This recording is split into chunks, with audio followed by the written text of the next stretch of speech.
throw down again. Didn't matter how tired you were.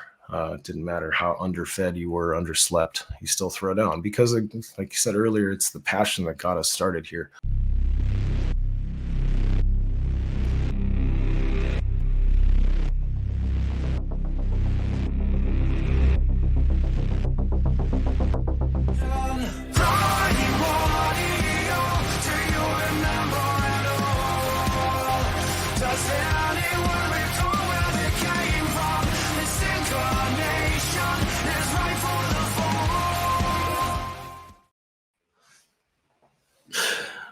Wow, well, what an introduction that was.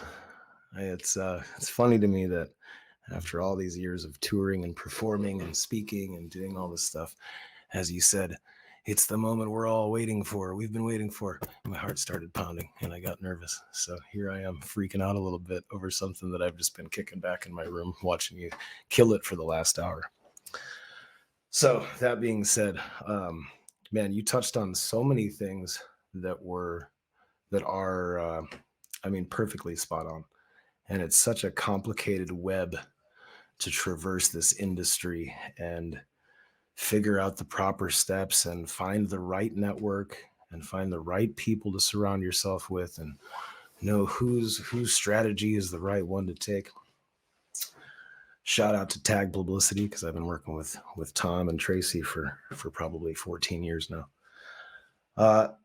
So the deal was Jonathan said I should tell my story. So I'm going to tell my story real quick and then we'll open it up. So I'm a lifelong musician. I started singing when I was about 2 or 3. I started playing piano when I was about 3. I picked up the guitar at 11. I found rock music. Around my junior high experience, I started playing bass and drums. I started my first band when I was about 13. I played my first show at 14. I had a couple different bands in my teens. In Chicago, I opened for Dope.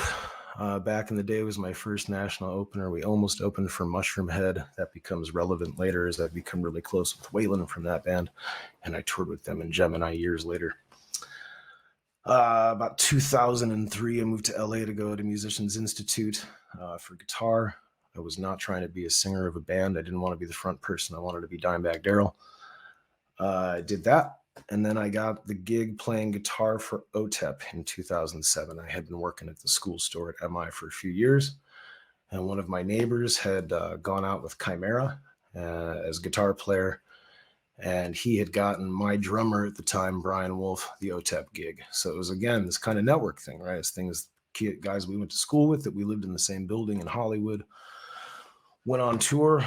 Because of that network, they found out that this band needed a guy. He got the gig. And then one album cycle later, they recorded The Ascension and Karma Chima, who had been in American Head Charge, and gotten that gig because they had toured with OTEP. He got fired. And then Brian, my old drummer, called me on the day that I was about to, one of the first times of many, I was about to give up and call it quits and walk away from this industry. I've had enough. I'm going back to Chicago. I'll go be a psychologist or something. So he called me that morning and said, hey, I got a gig for you. So I joined OTEP, and I did that for just under 2 years. Being, a hired gun. But I was, at first, we did a tour in an RV. It was 90 days. It was 79 shows. We were opening for Static X.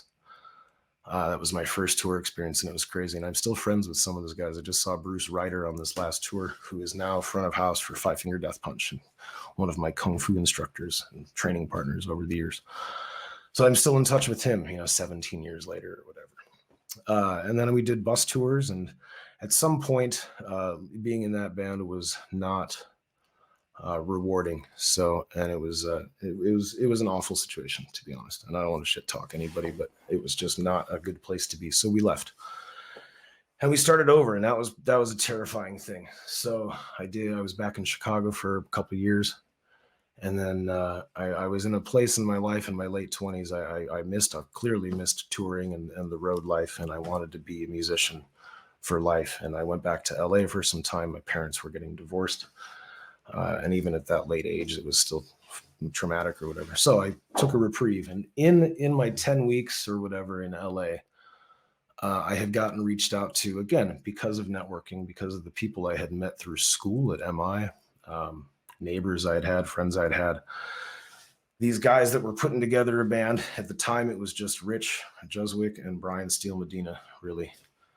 And they were looking for a singer. They had some demos. They reached out to me. I got involved. We did the first Gemini record, which pre-Lux, pre-getting signed, with Mikey Doling, who I had met as he was playing guitar in Vitro when I did my OTEP tour. So here's another little network and small world thing, reconnecting everything. We do that record, and then all of the things that you were just talking about, setting up these little tours, like figuring out how we can do it, knowing that the sacrifice is going to come with not making any money, playing sometimes to two people, and those two people were, the people that let us stay at their house on either side of the city we were playing. We played Omaha and somebody let us crash there, and then we're playing Lincoln, Nebraska the next day, and then somebody was from Denver for the next show. They came to the show here, and those were our only people. But in those situations, in those early days, especially touring in a van, it was a panel van, we were sleeping on bean bags and folding chairs for months and months and months and months out of the year. Sometimes 10 months we'd be gone. Knowing that sacrifice, that then we would throw down at all of those shows. It didn't matter, 5 or 5,000 people. So we would come back the next time, let's say in 3 months or 4 months or 6 months. And then, if there was 5 people there the first time, maybe there'd be 20 people there the next time. And we'd throw down again. Didn't matter how tired you were. Didn't matter how underfed you were, underslept. You still throw down because, like you said earlier, it's the passion that got us started here. The rest of it is trying to figure out how to make it sustainable. So that whole grassroots thing, this is, kind of the early days of social media. This is pre-Spotify. This is pre-streaming. So there's still, records sort of being sold. Gemini prepared for 6 months. We didn't do any shows. We rehearsed every day. We went to all of the shows in LA. We went to Rage Against the Machine. We went to Carnival. We went to whoever else who was playing. And we stood outside at the end and we flyered like we used to when we were kids. The street would be littered with, our garbage, basically. And that was how we got the first show packed. And we spread enough word around the Hollywood scene that we sort of got people talking. And we helped along with the bands that we were friends with and came up with, like Butcher Babies and Evolove and Otherwise and Stitched Up Heart. And I know I'm missing others in this concoction, but at that time on the Strip, there hadn't been anything there since the Cold Chamber, Lincoln Park days. It had been a dead zone. So we kind of had a local scene suddenly, and LA was excitable. And then we got the interest of a lawyer and a manager. Our first manager was Rob McDermott, who was responsible for Lincoln Park and founding The Firm, which was responsible for Korn back in the day, Pantera and all those guys. So we were thinking, we've arrived. And then suddenly there was a corporate restructuring at Warner. All the people who had been in our corner were no longer working there. And we had a bunch of new people who were in charge of us who didn't really get our music and told us that we don't really get you. And so it was kind of it was a reality check right away that just because you think you got something doesn't mean it's what you wanted in the first place. So we did that record. There was a whole bunch of problems with it. Stardust got released while Basement was supposed to be at radio. And then basically that record deal fizzled out. And I remember we were playing Rock on the Range in Ohio. And before I'm about to go on stage, the president of Century Media comes up to me and says, "Hey, we know that Warner's about to drop you. We're just waiting to scoop in and pick you up." And at that time, they were merging with Sony. So now we're about to sign with a second major label. And similar story happened, right? We signed to Century, we signed to Sony, we do Memento Mori. Remember We Die does really well at radio, does really well at Octane. We're still riding this wave, right? But we've had some member changes now. Some people couldn't stick it out. Some people just didn't get along with each other. And now, so you have to just kind of stay afloat, and we don't want to lose the progress we've made. We're not making really any money at this point, but it's still an investment, right? You're always investing. Everything that comes in goes back in. So we do the second record, we find some more guys, and then that cycle happened for another couple of years of just touring with kind of hired gun guys until we got Meegs in the band from Cold Chamber, who's been our friend forever. And then we did Third Degree. So we did one more record on Century. Now they've become The Orchard. They've become Century Media, they become Century Media Group, they become Sony, they become Sony Orchard, and then back to all those names again. So we didn't know anybody who was working with us. We had no idea. And so you're signed to this label and they're getting a cut of everything, but then there's nobody really to call to get answers. There's no information to be had, right? So we were kind of left floating like orphans. Yeah. But we learned a lot of lessons out of it. And I think a lot of what was covered today, bringing us to present day, I should note that we, after the third record, we got out of that record. We're with a company called Blood Blast, who does the distribution stuff that we were talking about earlier, getting it placed at streaming. But I think the biggest takeaway that I've gotten from all of it is that in the modern music business, you have to be willing and able to do all of this stuff, or at least outsource this stuff to somebody who is able to do it for you. The place of a label back in the day was they would have all of these different teams. They would have a radio department, a marketing department, a publicity department. They would have all of these different sections doing those tasks. They would have somebody reaching out to the radio stations. They would have somebody designing merch and figuring out how to market that online or wherever, whether it was getting it in Hot Topic or getting a Shopify store up or whatever. And at this point, I think since the label used to be your investor, right? They would give you the $1 million deal or the $500,000 deal up front, and you would get that advance, and that was their investment, and you could do with that money how you pleased. The money's not there anymore. So there's almost not a purpose for a big label, in my humble opinion. You can do all of those other things. You can go to a company like Tag Publicity and you can hire a really good publicity team out of your pocket that you ultimately have to figure out where that income comes from, sure. But then you can go hire radio guys who do radio campaigns, and you can shop your song to Octane and to terrestrial radio. You can do all of this in-house. You don't need to go and have some machine, doing it for you. Now, that's not to say that there's not a purpose for a label. If the money's there enough and you're doing arena tours and you're doing, you've built your brand to a point where you're like a household name, then yeah, I think having the machine involved in some capacity is probably beneficial. But there's something to be said about owning your music. There's something to be said about knowing that when your 0.004% of a penny comes in, that you're not at least giving away 80% of that 0.004 to somebody else, as it were.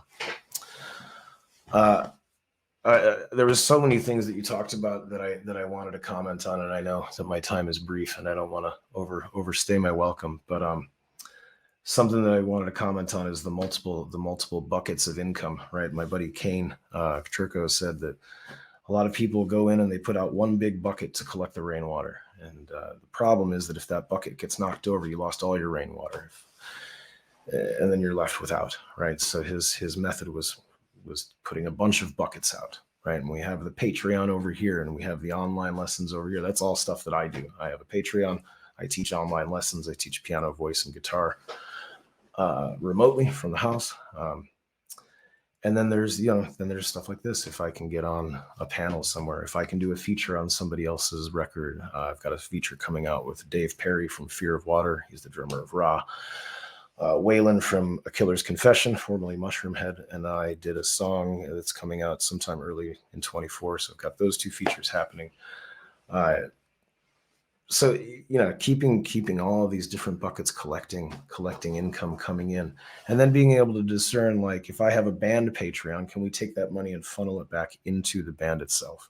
Can we help that money fund, the marketing campaign, the focused marketing? I think this is another big thing. I'm glad I remembered.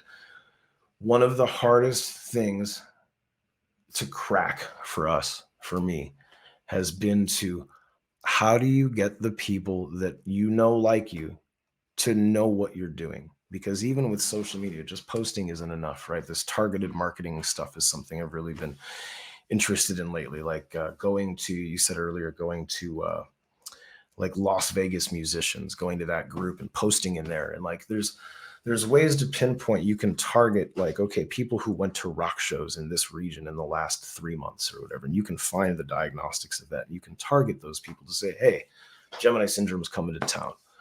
I cannot tell you how many people I come across that didn't find out about the show until the day of, or they'll message me and they found out about it after they saw pictures online.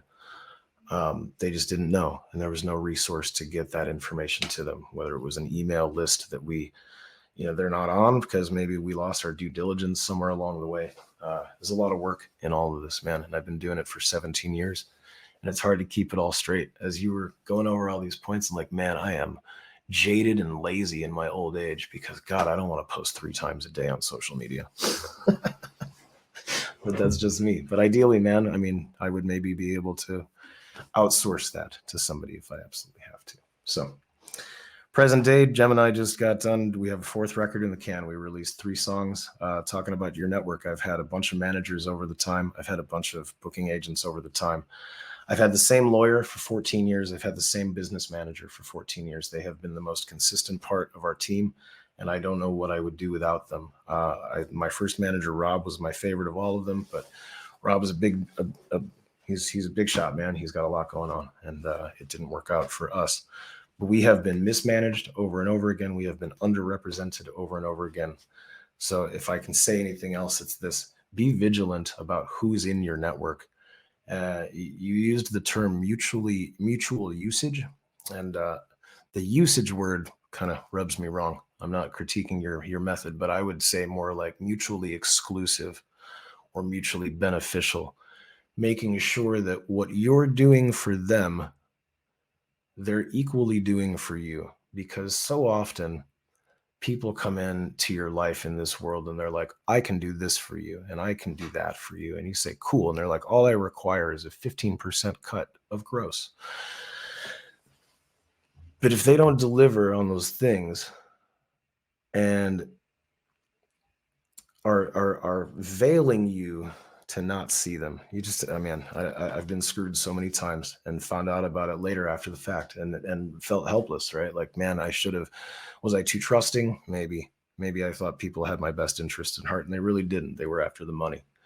Because Gemini Syndrome is a money-making entity for sure. There's money that has come and gone. I just don't know how much of it we've ever seen. So, and therein lies, I don't want to complain and be a whiner here.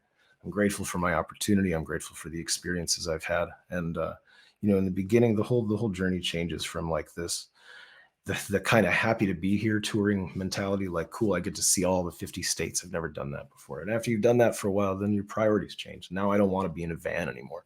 When you said, we're going to figure out how to do a tour in $7,000. I was like, that's a thing we can do. And it is. It's absolutely possible. You just have to know what you're willing to sacrifice as far as your comforts are concerned to do it. And I look back on my life and I have paid dues and I have suffered and slept in awful, awful conditions and not eaten. And, back in the day, we did our first tour with Five Finger Death Punch and we got a guarantee of $250 a night. We were doing arena tours. We're playing hockey arenas. But we were the first of 4. We were a nobody. Our record wasn't even out yet. We were just signed to Warner Brothers, and they were doing us a favor because they like us and we're friends. So, but that was all they could cut us for money. That was literally enough money to put in the tank and make sure the van got to the next show. There was, then it comes to t-shirts. And one of the things we did and utilized a huge amount in the early days was going out, talking to your fans. I started doing that again more recently. I got tired for a few years, but I had a lot going on personally. But that connection, man, I was watching a Cypress Hill documentary and Be Real was talking about the connection with the fans is what we're doing this for. That was the purpose in the beginning. And then you get swept away, or I got swept away by the business of it and the sharkiness of the industry and the bitterness that can grow from that stuff. And those are my lessons to learn. Hopefully they're not yours. But along the way, you got to remember that the love of playing music is ultimately why we're here. And then the game becomes, how do I sustain that and still live a life that's reasonable and comfortable without having to sacrifice the passions that I have?